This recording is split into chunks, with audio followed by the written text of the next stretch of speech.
Good morning everyone. Welcome to my YouTube channel BioGlimpse. In this video number 2, we are discuss about the peripheral nervous system, which is the part of the nervous system. आपण मागच्या व्हिडिओमध्ये central nervous system आणि peripheral nervous system विषयी थोडक्यात माहिती घेतली. शिवाय nervous system काय असते आणि नर्वस सिस्टमचं मेन फंक्शन काय आहे त्याविषयी माहिती घेतली. या व्हिडिओमध्ये आपण पेरिफेरल नर्वस सिस्टमवर मेन फोकस ठेवणार आहोत. What does the peripheral nervous system do? Peripheral nervous system काय करते? तर पेरिफेरल नर्वस सिस्टमचं सगळ्यात पहिला काम आहे की तो connect the central nervous system to organs, limbs and skin. Central nervous सिस्टमला ऑर्गन्सशी, लिम्स आणि स्किनशी कनेक्ट करण्याचं काम पेरिफेरल नर्वस सिस्टम करतं. पेरिफेरल नर्वस सिस्टमचं दुसरं काम आहे की peripheral nervous system carry sensory and motor information to the central nervous system. म्हणजेच एकंदरीत पेरिफेरल नर्वस सिस्टम हा CNSसाठी एक ब्रिजचं काम करतो, जो CNSला ऑर्गनशी आणि CNSला सेंट्रल नर्वस सिस्टमला सेन्सरी आणि मोटर इन्फॉर्मेशन प्रोव्हाइड करण्याची हे सर्व काम पेरिफेरल नर्वस सिस्टम करत असते. कारण पेरिफेरल नर्वस सिस्टमचा जो कनेक्शन आहे तो पूर्ण बॉडीमध्ये पसरलेला आहे, बरोबर. Peripheral nervous system allow brain and spinal cord to receive and send information to the areas of the body. शिवाय पेरिफेरल नर्वस सिस्टम जी आहे ही काही फिजिओलॉजिकल प्रोसेसेसमध्ये सुद्धा वर्क करते, हे आपण काल पाहिलं. तर पेरिफेरल नर्वस सिस्टम जी आहे ती पेरिफेरल नर्वस सिस्टम काही physiological function like heartbeat, breathing, urination अशा वेगळ्या वॉरियस टाईप ऑफ प्रोसेसेसमध्ये वर्क करते. आता ही जी आपली पेरिफेरल नर्वस सिस्टम आहे, या पेरिफेरल नर्वस सिस्टमविषयी आपण या स्मॉल चार्टमधून समजून घेऊयात. सर्वात प्रथम नर्वस सिस्टम म्हणजे CNS आणि PNS म्हणजे सेंट्रल नर्वस सिस्टम आणि peripheral nervous system. Central nervous system ही ब्रेन आणि स्पायनल कॉर्डनी फॉर्म होते, हे आपण पाहिलं.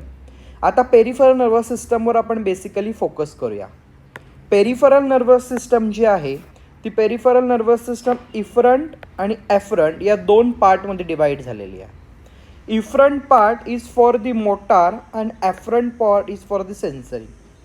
बेसिकली जर ही माहिती आपल्याला लक्षात ठेवायची असेल तर आपण अशा प्रकारे लक्षात ठेवू शकतो की एफरंट मीन्स आना, म्हणजे एखादी इन्फॉर्मेशन येत आहे आपल्या बॉडीकडे, आणि ई मीन्स एंड, सेन्सेशनचा किंवा इम्पल्सचा मेसेजचा एंड होतं. म्हणजेच बेसिकली कसं असतं बघा, तर ॲफरंट आहे.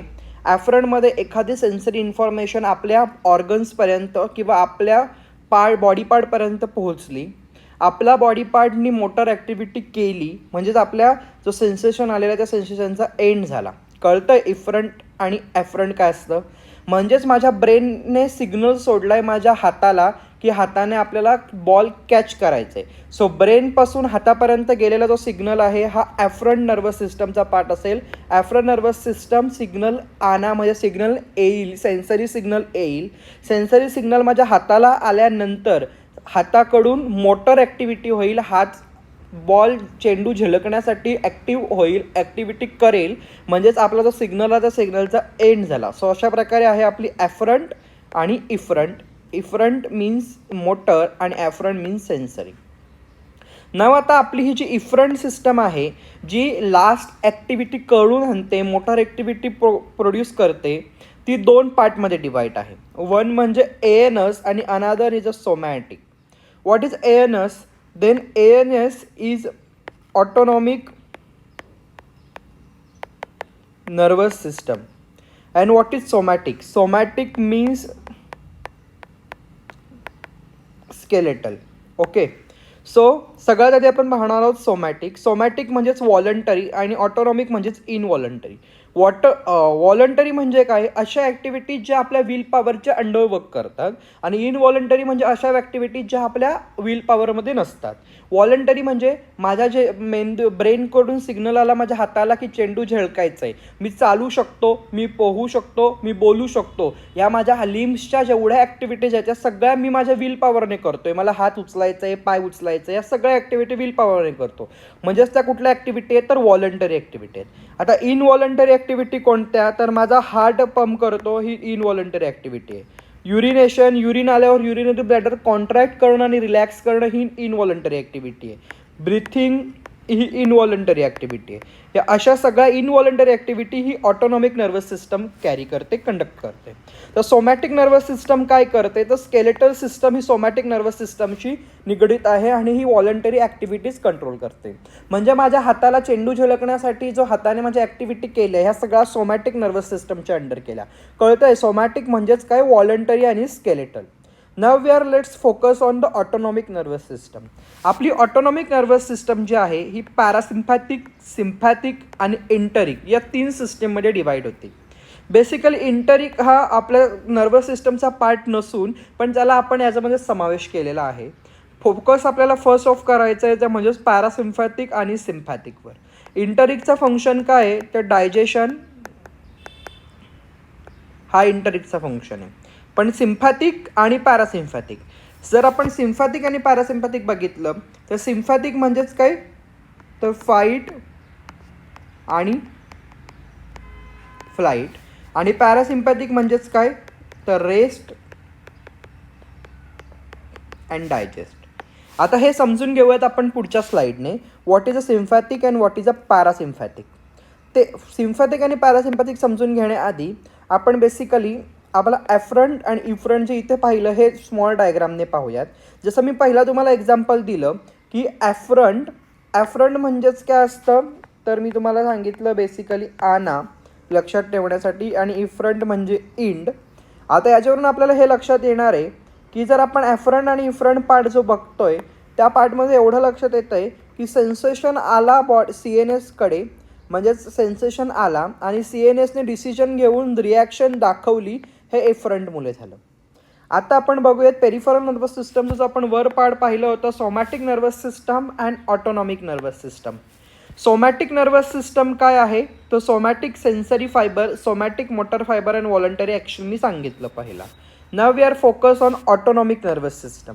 ऑटोनॉमिक नर्वस सिस्टम काय आहे तर autonomic nervous system is under the involuntary function, visceral motor and visceral sensory function. जसं मी आपण सांगितलं heart, breathing, urinary contraction, relaxation या सगळ्या ऑटोनॉमिक नर्वस सिस्टम आहेत, कारण त्या आपल्या या सगळ्या प्रोसिजर आपल्या विल पॉवरच्या अंडर नाही आहेत. म्हणून या सगळ्या कशामध्ये येतात ऑटोनॉमी. जसं ऑटोनॉमिकची डिव्हिजन सांगितली सिम्पॅथिक आणि पॅरासिम्पॅथिक. सिम्पॅथिक इज फॉर फ्लाईट और फ्लाईट आणि पॅरासिम्पॅथिक फॉर रेस्ट अँड डायजेस्ट. बरोबर, फाईट और flight and rest and digest. जसं सिम्पॅथिकमध्ये आपण एक एक्झाम्पल घेऊयात आपल्या हार्टशी रिलेटेड. जसं आपला हार्ट कॉन्ट्रॅक्ट करतं आणि आपला हार्ट रिलॅक्स करतं. या दोन्ही प्रोसिजरमध्ये काय होतं, ज्यावेळी हार्ट कॉन्ट्रॅक्ट केला त्यावेळी हार्ट आपला फाईट और फ्लाईट आहे, ज्याच्यामध्ये आपली सर्क्युलेशनची प्रोसेस जी आहे ती सर्क्युलेशनची प्रोसेस सर्क्युलेशनची प्रोसेस होत आहे, त्याच्यामुळे हार्ट आपला वर्क करत आहे म्हणजेच काय सिम्पॅथेटिक डिव्हिजनचा फंक्शन आला. रेस्ट अँड डायजेस्ट म्हणजेच काय आपला हार्ट ज्यावेळी रिलॅक्स आहे, हार्टने ब्लड ऑक्सिजनेटेड ब्लड रिलीज केला हार्टमधून, म्हणजे हार्ट आपला रिलॅक्स झाला, म्हणजेच पॅरासिम्पॅथेटिक डिव्हिजनमध्ये आला. जसं बघा इकडे बघूयात आपण. Autonomic nervous system is a part of the nervous system is a vertebrate control इनव्हॉलंटरी action of the smooth and heart of the Gland. ANS मध्ये इम्पॉर्टंट आहे जसं रन अवे आणि नॉन इमर्जन्सी. याच्यामध्ये हे वर्ड लक्षात ठेवू शकतो आपण की जर इमर्जन्सी सिच्युएशन असेल आणि नॉन इमर्जन्सी सिच्युएशन असेल त्यावेळी आपली नॉन इमर्जन्सी सिच्युएशनला असेल आपला रेस्ट अँड डायजेस्ट म्हणजेच काय पॅरासिम्पॅथॅटिक, आणि इमर्जन्सी सिच्युएशनला असेल सिम्पॅथॅटिक. एवढं कळालं. सो सिम्पॅथॅटिक आणि पॅरासिम्पॅथॅटिक काय आहे, म्हणजे मी जर चालतोय, मी धावतोय म्हणजे माझ्या बॉडीमध्ये सगळ्या प्रोसिजर होत आहेत, म्हणजेच काय फाईट आणि फ्लाईट म्हणजेच काय सिम्पॅथॅटिक. आणि पॅरासिम्पॅथॅटिक कधी येणार, मी धावून एका जागेवर स्तब्ध बसलो, माझ्या सगळ्या बॉडीच्या प्रोसिजर हळूहळू रिलॅक्सेस होत आहेत, म्हणजेच पॅरासिम्पॅथॅटिक. आता ANS ही मसल्समध्ये होतं, पण ANS मसलमध्ये कोणती मेन प्रोसिजर जी आहे ती प्रोसिजर रेग्युलेट करते ती बघूयात. तर सगळ्यात मध्ये आपण स्मूथ मसलमध्ये बघितलं तर स्मूथ मसलमध्ये आपला ANS जो आहे हा ANS स्किनमध्ये अराउंड द हेअर फॉलिकलमध्ये वर्क करतं. आता जर आपण बघितलं स्मूथ मसलमध्येच तर तो ब्लड वेसल्समध्ये सुद्धा वर्क करतं.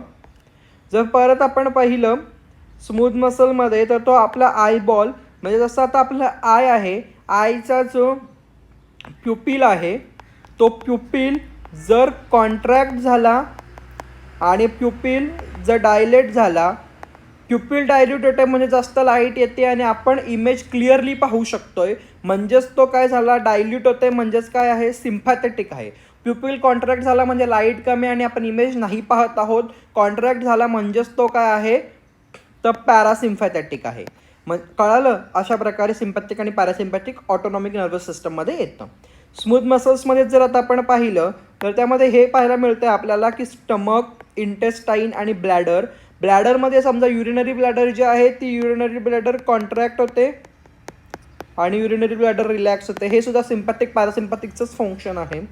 जर आता बघितलं कार्डियाक मसलमध्ये, तर कार्डियाक मसलमध्ये सुद्धा आपल्याला आहे हार्टसुद्धा कॉन्ट्रॅक्ट होतं, रिलॅक्स होतं. त्या विषयी मी तुम्हाला सर्वात प्रथम सांगितलं. सो ही सगळी माहिती होती आपल्याला ऑटोनॉमिक नर्वस सिस्टम आणि सोमॅटिक नर्वस सिस्टम विषयी. नंतर आपण ऑटोनॉमिक नर्वस सिस्टमचे जे डिव्हिजन्स आहेत त्या पाहिल्या, ॲफ्रंट डिव्हिजन आणि इफ्रंट डिव्हिजन. नंतर ॲफ्रंट डिव्हिजनचे डिव्हिजन्स पाहिल्या, पॅरासिम्पॅथेटिक आणि सिम्पॅथेटिक. अशा प्रकारे व्हिडिओ नंबर 2मध्ये आपण नर्वस सिस्टमचा बेसिक ओव्हरव्ह्यू कंप्लीट केला आहे.